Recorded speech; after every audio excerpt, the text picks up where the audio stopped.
महादेव, महादेव, महादेव, मुझे क्षमा कर दीजिए। मैं अहंकार के वश में कभी नहीं आऊंगा प्रभु। प्रभु मैं आपको वचन देता हूं, प्रभु मुझे क्षमा कर दीजिए। महादेव,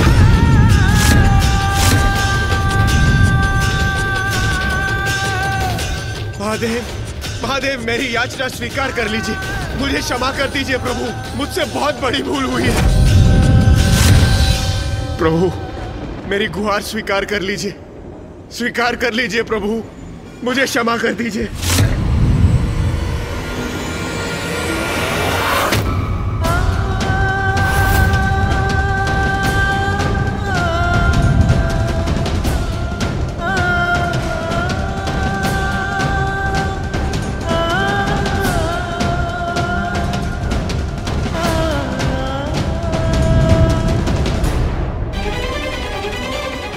महादेव तो अब भी क्रोधित हैं। कदाचित महादेव ने इंद्रदेव की क्षमा याचना स्वीकार नहीं की, अर्थात प्रभु मुझे क्षमा कर दीजिए प्रभु, मुझसे बहुत बड़ी भूल हुई है प्रभु।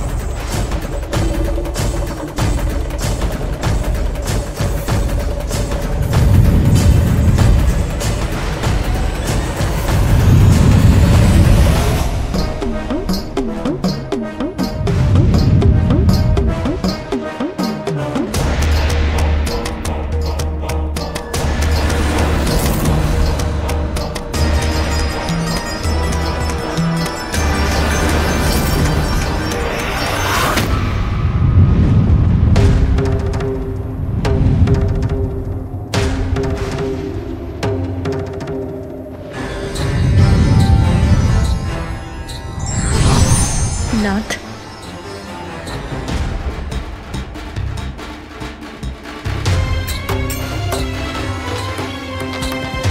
परीक्षा परीक्षार्थी के अच्छे परिवर्तन के लिए होती है, उसके अंत के लिए नहीं। मैं आपसे विनती करती हूँ नाथ, इंद्रदेव अपनी भूल स्वीकार कर चुके हैं, अब आप भी शांत हो जाइए।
आपने मुझे क्षमा कर दिया, मैं सुरक्षित हूं प्रभु। आपको कोटि कोटि नमन करता हूं प्रभु, आपका कोटि कोटि धन्यवाद। मैं वचन देता हूं प्रभु, मैं आपको कभी भी निराश नहीं करूंगा।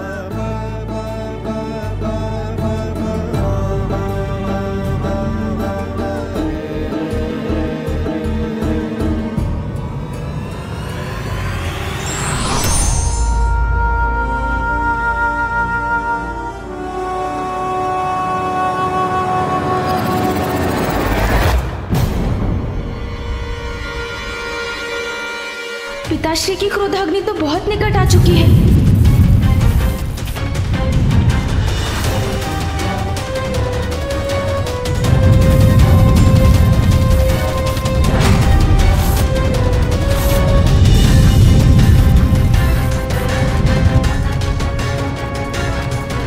महादेव की क्रोधाग्नि? महादेव की क्रोधाग्नि तो अभी भी इंद्रदेव पर लक्षित है।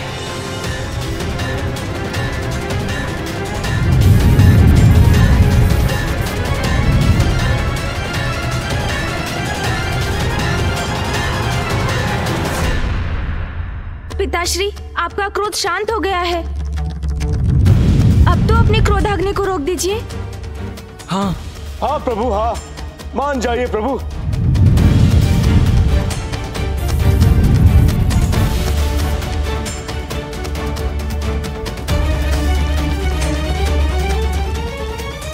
तीसरे नेत्र से उत्पन्न क्रोधाग्नि लौटाई नहीं जा सकती।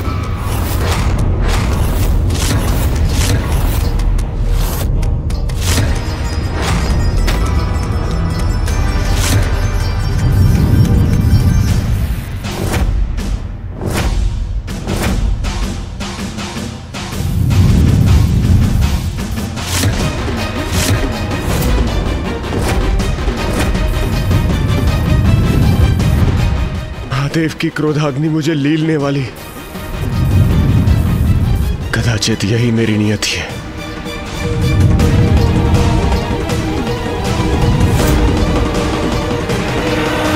पिताजी,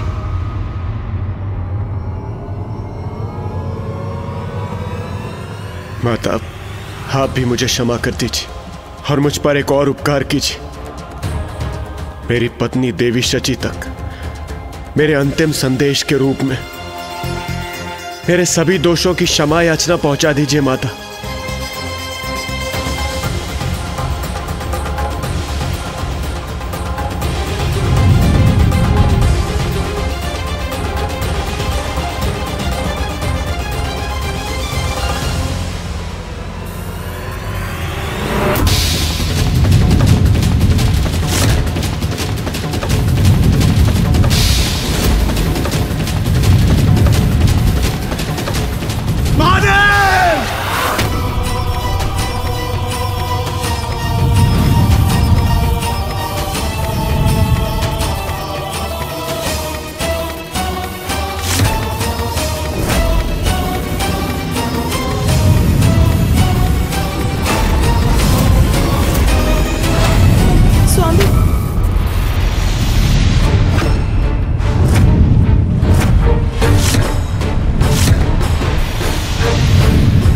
कुछ ही क्षण शेष है देवराज इंद्र के पास। इंद्रदेव ने उचित अनुचित का भेद समझने में बहुत विलंब कर दिया। पिताश्री की क्रोधाग्नि की शक्ति को लौटाया नहीं जा सकता, तो अब क्या उपाय है इंद्रदेव की रक्षा का?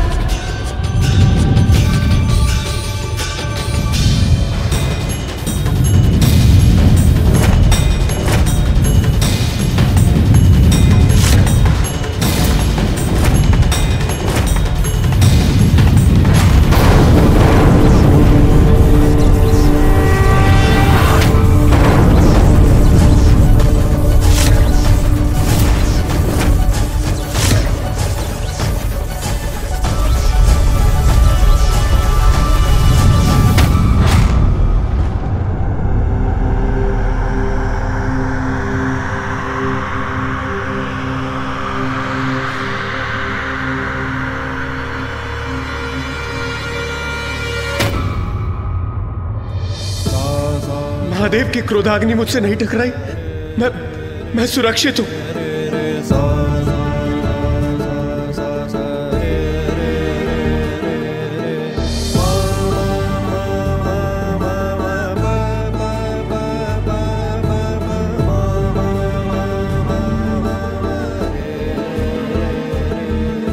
देवराज रक्षित हो गए। उचित समय पर पिताश्री ने अपनी ऊर्जा से क्रोधाग्नि को पीछे धकेल दिया। देवाधिदेव महादेव की दया उनके क्रोध से कहीं बढ़कर है। महादेव की लीला महादेव ही समझ सकते हैं। धन्य है आप पिताश्री, आपने अपनी क्रोधाग्नि की दिशा मोड़कर उसकी मर्यादा भी रखी और इंद्रदेव के प्राणों की रक्षा भी कर ली। प्रभु, आपने मुझे क्षमा कर दी, मेरी रक्षा की आपने। मैं कृतार्थ हुआ प्रभु। आपको कोटि कोटि नमन करता हूं प्रभु। ओम नमः शिवाय, ओम नमः शिवाय, ओम नमः शिवाय।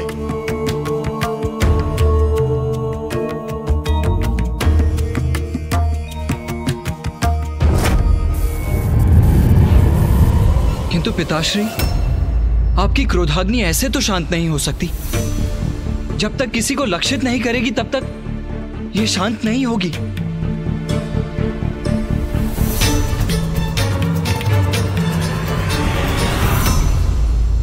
चिंता मत करो पुत्र कार्तिकेय, मेरी क्रोधाग्नि किसी का जीवन नष्ट नहीं करेगी, क्योंकि मैंने उसका मार्ग सागर की ओर मोड़ दिया है।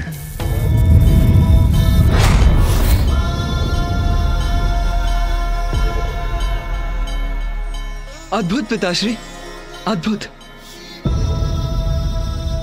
आपका न्याय उचित है स्वामी। दोषी देवराज उचित पाठ भी सीख गए और उनको क्षति भी नहीं पहुंची।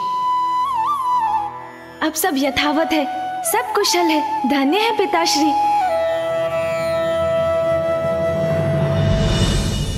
महादेव की क्रोधाग्नि का कुछ न कुछ भयंकर परिणाम तो होकर ही रहेगा। ये कैसा अनर्थ हो रहा है?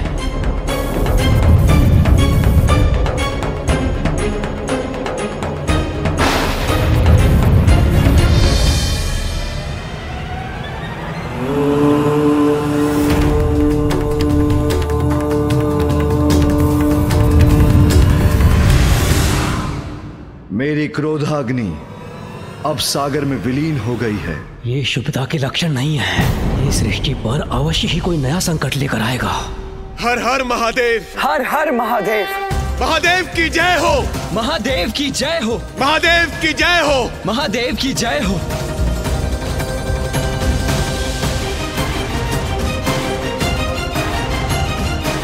इंद्रदेव को क्षमा करना आपकी उदारता का उदाहरण है स्वामी। ये महादेव ने क्या कर दिया? उनकी क्रोधाग्नि जल से शांत नहीं होगी। अभी तो मुझे शंका है कि जल और अग्नि दो विपरीत तत्व एक साथ आएंगे तो कोई ना कोई विचित्र अप्राकृतिक संकट जन्म लेगा। मुझे महादेव को अभी सचेत करना होगा। महादेव तो निश्चिंत होकर कैलाश लौट रहे हैं।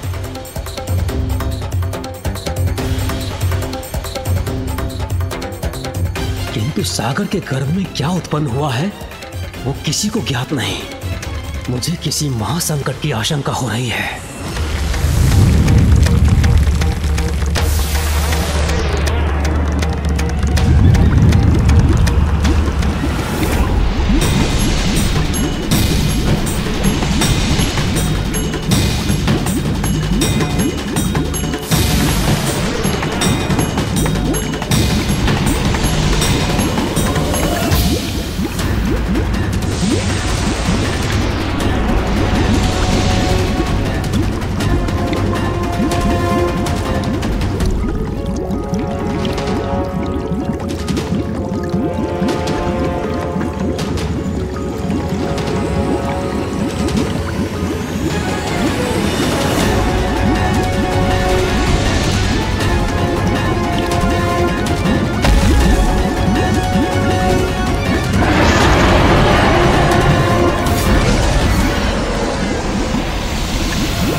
मुझे आज्ञा दीजिए प्रभु। देवी सची ने मुझे इंद्रदेव को सुरक्षित रखने के लिए उनके साथ भेजा था और अब वो कुशल है तो मुझे प्रस्थान करना चाहिए। देवगुरु,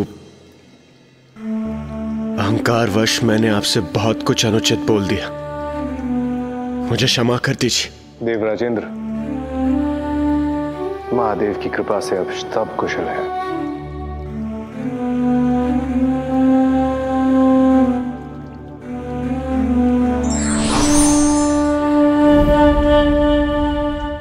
गणेश जी, मुझे ज्ञात नहीं मुझ पर किसकी कुछ से छाया पड़ गई थी, जो आपके बुलाए जाने पर मैंने अपने सारथी माथली को भेजने की धृष्टता की।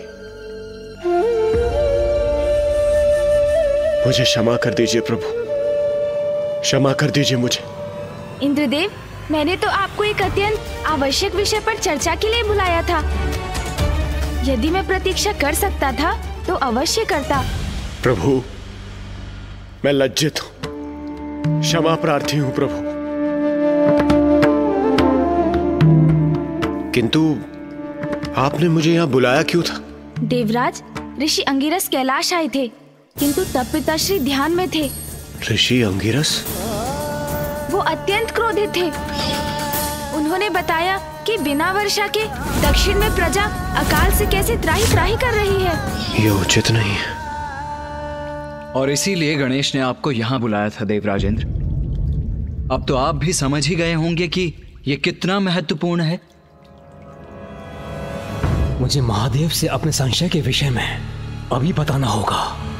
याद नहीं, महादेव की क्रोधाग्नि कैसा विकृत रूप लेकर जन्म लेगी। देवराज, आप तो मेघों और वर्षा के देवता हैं। फिर दक्षिण में इतना भयंकर अकाल क्यों पड़ने दे रहे हैं? आप वहाँ की सुध क्यों नहीं ले रहे हैं देवराज? वहाँ की जीव जंतु वनस्पतियों को समाप्ति के निकट क्यों भेज दिया आपने? दक्षिण में वर्षा ना होने का कारण बताइए इंद्रदेव। किंतु महादेव,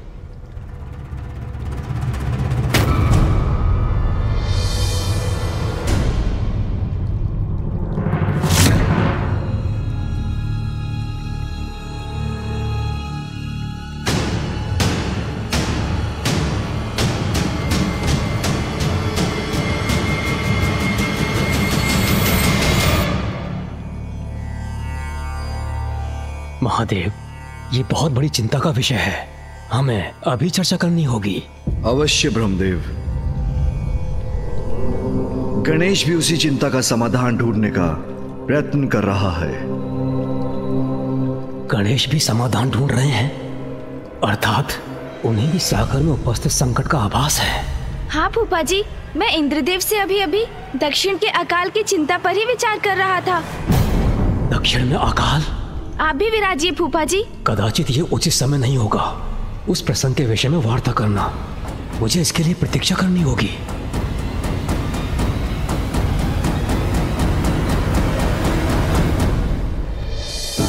तो बताइए देवराज, दक्षिण में पड़े अकाल का क्या कारण है और आप इसका समाधान क्यों नहीं कर सकते?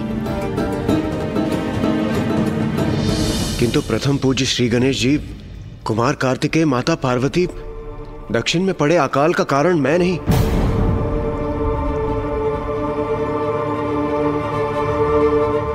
ऋषि अगस्त्य है।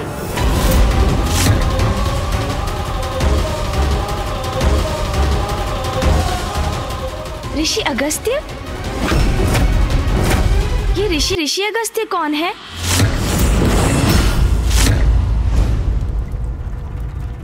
और वो अकाल का कारण कैसे बन गए?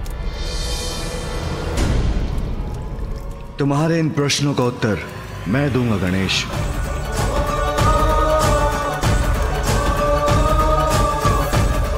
ऋषि अगस्त्य और ऋषि वशिष्ठ दोनों भाई हैं। दोनों का जन्म वरुण देव के अंश से एक कुंभ के द्वारा हुआ और अब ऋषि अगस्त्य ने दक्षिण की नदी कावेरी को अपने कमंडल में रख लिया। उन्होंने नदी को कमंडल में रख लिया? यदि ऐसा है तो मुझे जाने की अनुमति दीजिए पिताश्री, जिससे मैं उस नदी को उनके कमंडल से मुक्त करा सकूं। ऋषि अगस्त्य ऐसा नहीं होने देंगे गणेश। किंतु क्यों पिताश्री? क्योंकि वही नदी ऋषि अगस्त्य की पत्नी भी है। उनकी पत्नी? कौन है ये अद्भुत स्त्री पिताश्री? पुत्र, ऋषि अगस्त्य की पत्नी लोपामुद्रा का जन्म दक्षिण की नदी कावेरी बनने के लिए ही हुआ था।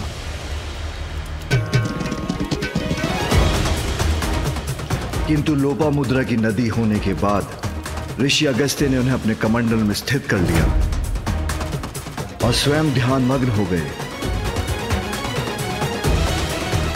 जिससे नदी उनके कमंडल में बंद कर रह गई। किंतु पिताश्री, ऐसी अवस्था में कोई ऋषि अगस्त्य को जाकर उन्हें कावेरी को उनके कमंडल से मुक्त कराने के लिए क्यों नहीं कह सकता? सभी उनसे इतने भयभीत क्यों हैं? यदि वो ना माने तो हम उन्हें नदी को मुक्त करने पर बाध्य क्यों नहीं कर सकते पिताश्री?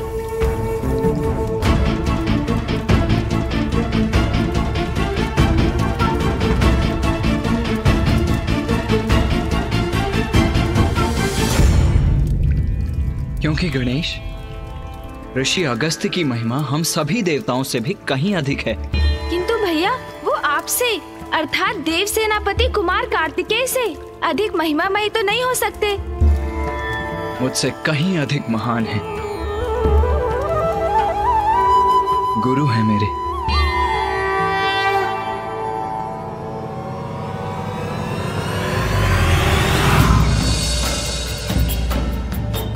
स्वस्ति न इंद्रो वृतश्रवाः